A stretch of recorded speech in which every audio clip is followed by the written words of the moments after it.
Ever felt like you're up against something way bigger than you can handle? Just like David, a simple shepherd, a lot of us face moments of doubt and insecurity, battling giants that seem impossible to beat. But just like him, we're called to believe we're more than our circumstances.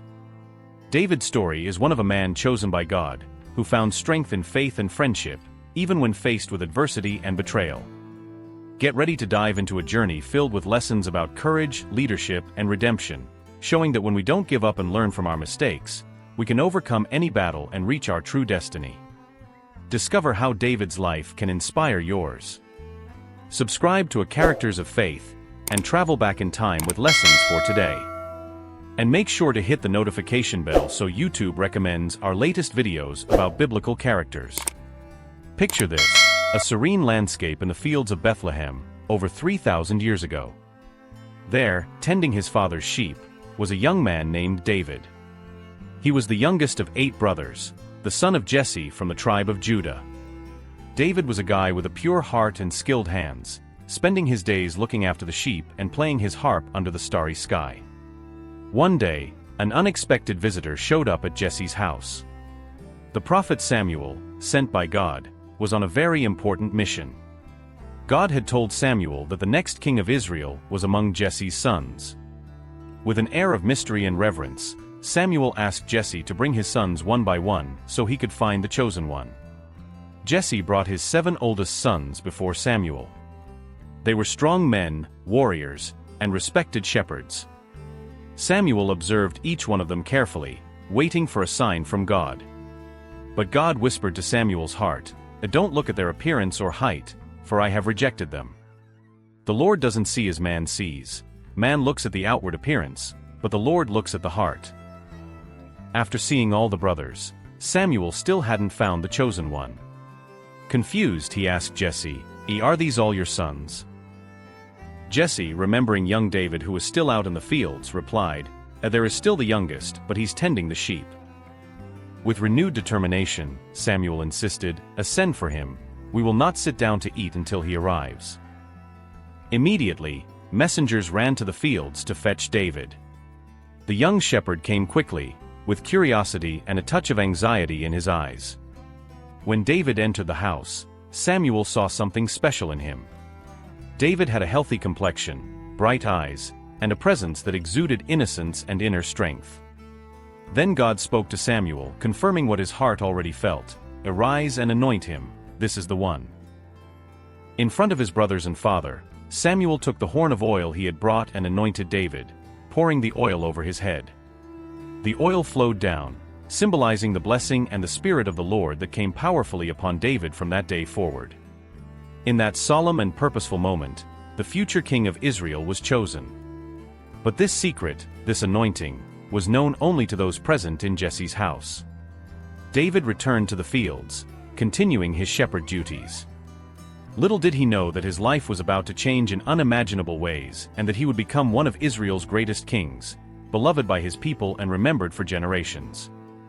So began the journey of David, the young shepherd anointed to become the king God had chosen, showing that no matter your age or position, God sees the heart and chooses those who are faithful in small things to accomplish great deeds. Now imagine the scene. The hills of Israel buzzed with the tension of a great battle about to unfold. On one side, the army of Israel, led by King Saul. On the other, the Philistines, a fierce and powerful people. And in the middle of it all, a giant named Goliath. He was massive, over 9 feet tall, and his armor gleamed under the sun as if it were made of pure gold. Goliath challenged the Israelites every day, shouting for them to send a warrior to face him in hand-to-hand combat. Fear gripped the Israeli soldiers, who trembled at the thunderous voice of the giant. So, what lesson do you take from David's story? Let me know in the comments. I really want to hear your thoughts. Until the next update. David, the young shepherd, was sent by his father to bring food to his brothers who were in the battlefield. When he arrived, he heard Goliath's shouts and saw fear in the soldiers' eyes. He couldn't believe that the army of the living God was backing down before one man. With courage and unwavering faith, David approached his brothers and asked what was going on. David's brothers tried to dissuade him, saying he was just a boy and that this fight wasn't for him. But David persisted, feeling a flame of courage burning in his heart. He was brought to King Saul, who, upon seeing the young shepherd, was surprised by his determination. David explained to the king that as a shepherd, he had faced lions and bears to protect his sheep and that he had faith that God would help him defeat Goliath. Saul, still skeptical, offered David his own armor. It was heavy and shiny, made for an experienced warrior. David tried on the armor, but soon realized he couldn't move with agility. He took it off, deciding to trust in God's protection and the simplicity of his own skills. With just his sling and 5 smooth stones chosen from the stream, David went to meet Goliath. The giant laughed at the sight of the armorless young man, armed only with a sling. "Am I a dog that you come to me with sticks?" mocked Goliath. But David, with a sparkle in his eyes, replied, "You come against me with sword, spear, and javelin, but I come against you in the name of the Lord of hosts, the God of the armies of Israel, whom you have defied." With unwavering determination, David put a stone in his sling, swung it over his head, and hurled the stone with all his might. The stone flew fast and true, hitting Goliath squarely on the forehead. The giant fell to the ground with a crash that echoed throughout the valley. The Philistines were left speechless, and before they could react, David ran, took Goliath's sword, and cut off his head, sealing the victory. News of David's victories spread quickly. He, a simple shepherd, had defeated the giant who terrorized Israel. The people celebrated and sang his name.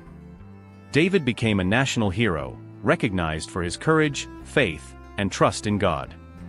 This victory wasn't just a display of physical courage, but a powerful testimony of faith. David showed that with God by your side, no matter the size of the challenge, victory is certain. He teaches us that we don't need shiny armor or big swords, just unwavering faith and the courage to face our giants. Thus David, the young shepherd who tended sheep, began his path to become the great king of Israel, always remembered as the hero who, with a sling and a stone, defeated the giant Goliath. Now imagine the grand hall of King Saul's palace, a place filled with riches and ornaments, but also shadows and turmoil.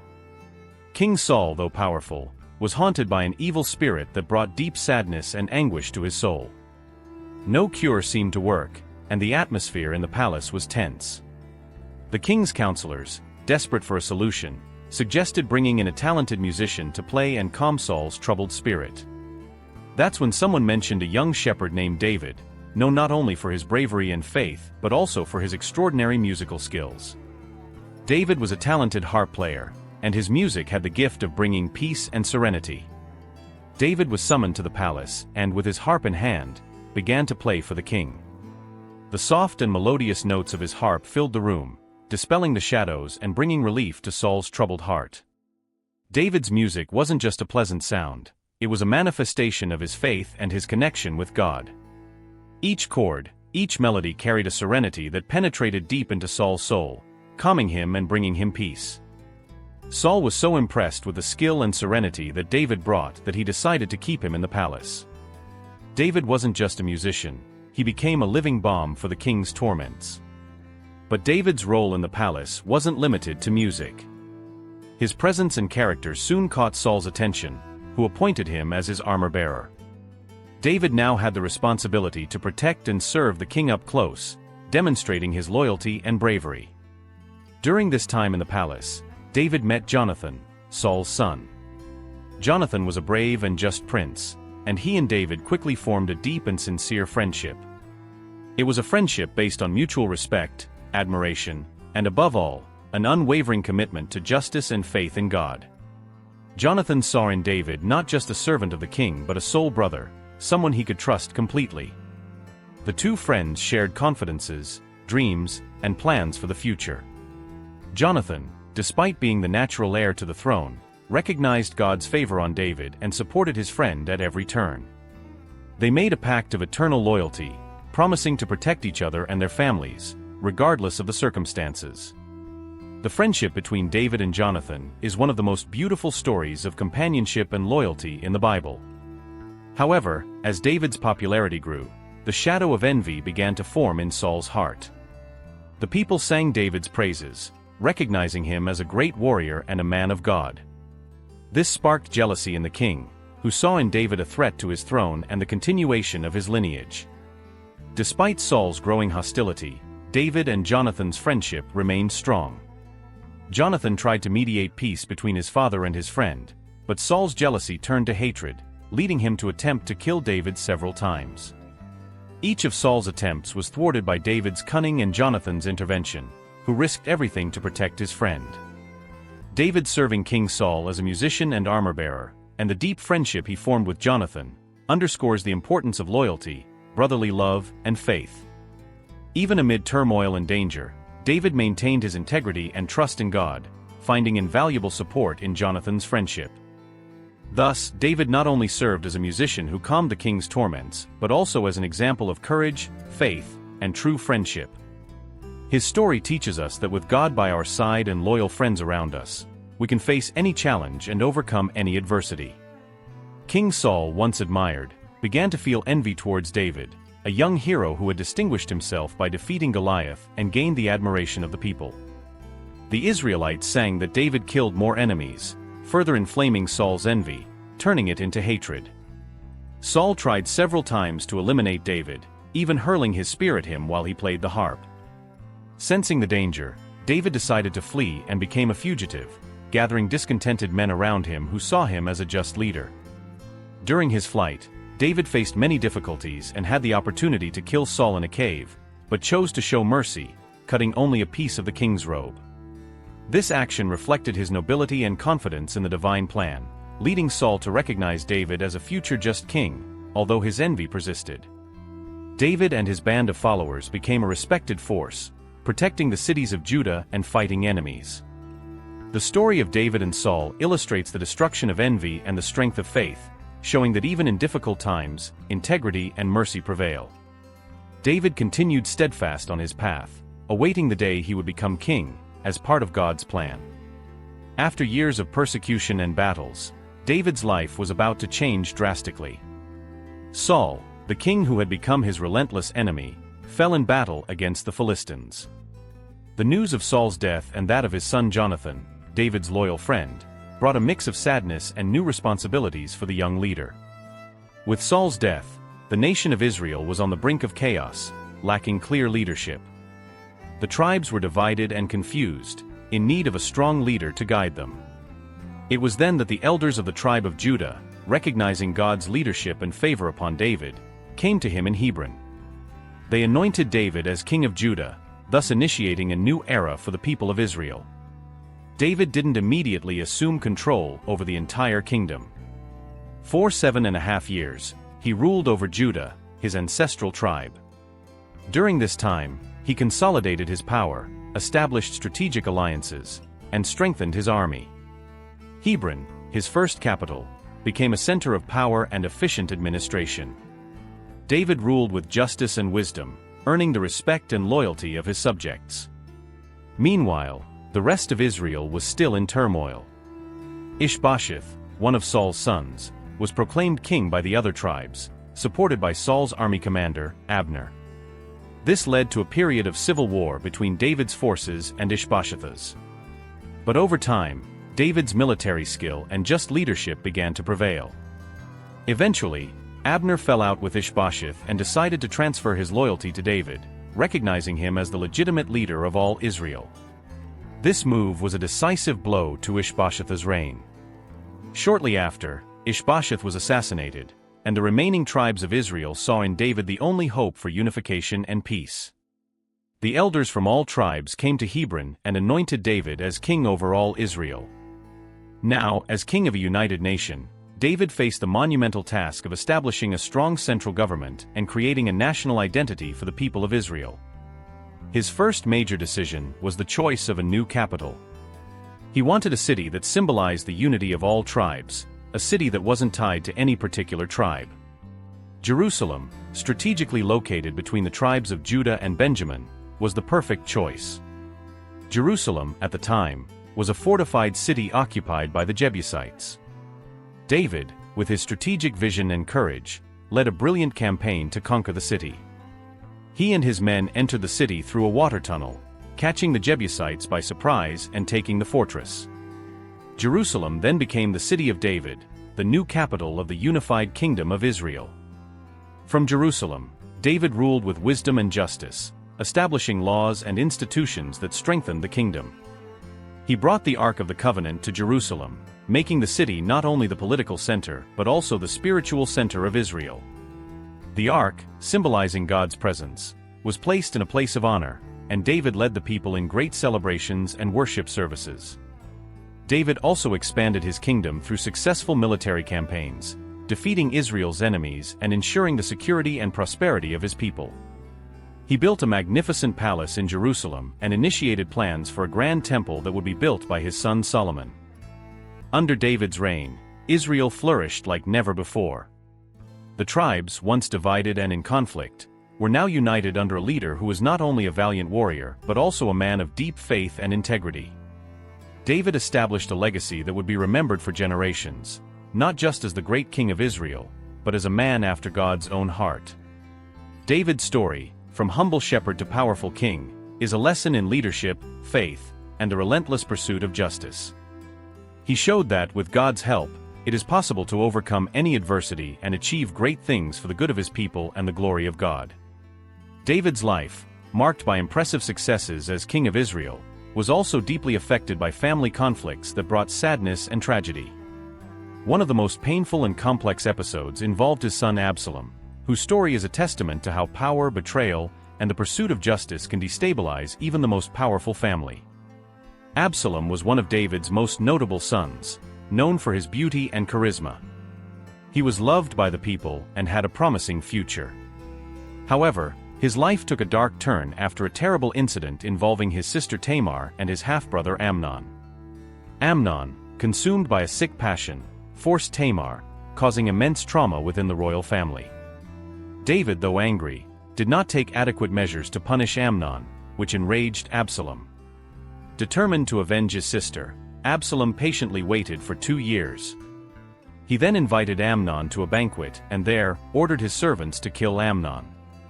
This act of vengeance led Absalom to flee to Geshur, where he stayed for 3 years, estranged from his father and Jerusalem. David's heart was divided. He felt the pain of losing Amnon but also missed Absalom. Eventually, through the intervention of Joab, David's army commander, Absalom was allowed to return to Jerusalem. However, he was not immediately reintegrated into his father's court, remaining in a kind of semi-exile for 2 years. This growing tension between father and son culminated in one of the most tragic moments of David's life. Absalom began conspiring against David, using his charm and political skills to gain the people's favor. He stood at the city gate, listening to people's complaints and promising justice, implying that if he were king, he would do a better job than his father. After 4 years of conspiracy, Absalom declared himself king in Hebron, starting an open revolt against David. The coup was swift and effective, forcing David to flee Jerusalem with his loyal followers. This was a moment of immense humiliation and pain for David, who saw his own son turn against him. The battle between David's and Absalom's forces culminated in the forest of Ephraim. David gave clear instructions to his commanders to spare Absalom's life, but fate had other plans. Absalom, riding a mule, got caught in an oak tree, left at the mercy of David's soldiers. Joab, disregarding David's orders, killed Absalom, ending the rebellion. The news of Absalom's death brought indescribable pain to David. He wept bitterly, lamenting the loss of his son with words that echo to this day, "Absalom, my son. My son Absalom. If only I had died in your place." David's grief was both that of a father and a leader who saw his family torn apart by internal conflicts. This tragedy in David's life is a powerful reminder that despite his great achievements as a king and warrior, he was ultimately a man subject to the same weaknesses and sorrows as anyone else. His life was marked by highs and lows, impressive successes, and devastating failures. The revolt and death of Absalom left deep scars on David's heart, showing that power and glory cannot shield anyone from the complexities and sorrows of family life. David continued to reign after Absalom's death, but with a heavy heart and deeper wisdom about the fragility of human relationships. His legacy as king of Israel is undeniable, But his personal story is a poignant reminder that even the greatest leaders face internal battles and personal losses that shape their lives and legacies.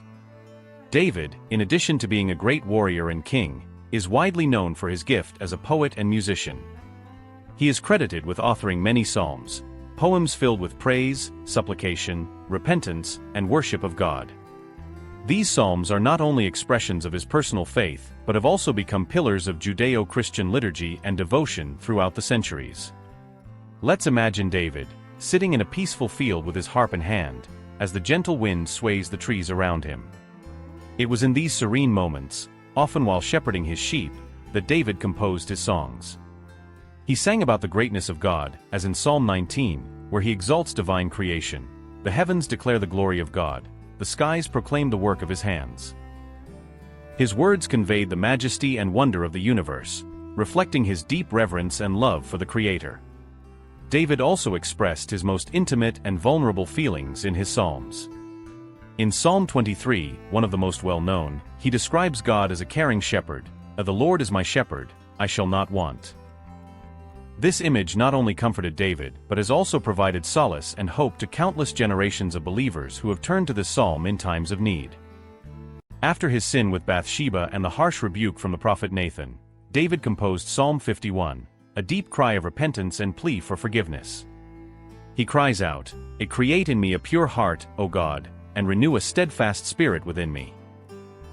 This psalm has become a model of confession and humility, showing how David approached God with a sincere heart, seeking renewal and purification. Through the Psalms, David not only shared his own experiences, but also taught the people of Israel how to draw near to God in times of joy and sorrow, victory and defeat. His ability to translate human emotions into words that touch the soul is one of the reasons why he is so revered. Beyond his literary and spiritual contributions, David's life had a lasting impact on the history of Israel and the Christian messianic expectation. God's promise to David that his dynasty would last forever established a line of hope that culminated in the birth of Jesus Christ, regarded by Christians as the promised Messiah. Jesus is often referred to as the Son of David, directly linking David's heritage to the new covenant established by Christ. David is seen as a model of a repentant sinner and faithful servant, a man who, despite his failures, always sought God's heart. His story is a testimony to the power of divine forgiveness and the importance of a contrite heart. He shows us that no matter our mistakes, we can always turn to God and find redemption.